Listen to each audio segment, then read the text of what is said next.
La Cour pénale internationale effectue sa 14e visite sur la Guinée depuis les crimes du stade de Conakry. Comme les précédents séjours, les délégués rencontrent toutes les parties liées à la procédure. Déjà, les inculpations, dont celle de Toumba Diakité, poids lourd présumé du dossier, rassurent la délégation du bureau de la procureure venue évaluer l'affaire aux côtés des autorités judiciaires guinéennes.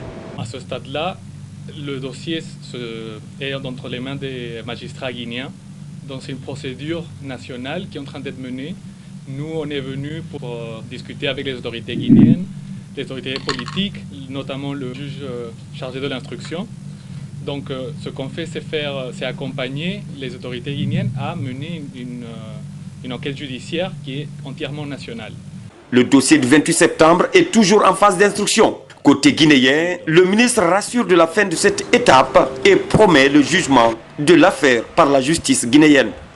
Un dossier judiciaire que nous gérons dans notre pays avec parcimonie, avec professionnalisme, en respectant le droit de toutes les parties. J'insiste là-dessus, à la fois les victimes, mais également les accusés dans ce dossier.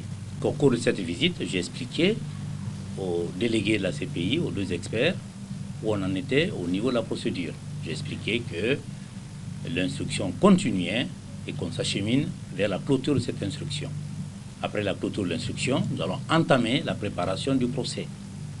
Au nom du principe de la subsidiarité, la Guinée est compétente et va gérer ce dossier. Il faut que ça soit clair aussi pour tout le monde. Au terme d'un échange fructueux, les délégués de la CPI quittent Maître Cheikh Sako avec l'espoir de voir aboutir à un jugement le célèbre dossier du 28 septembre.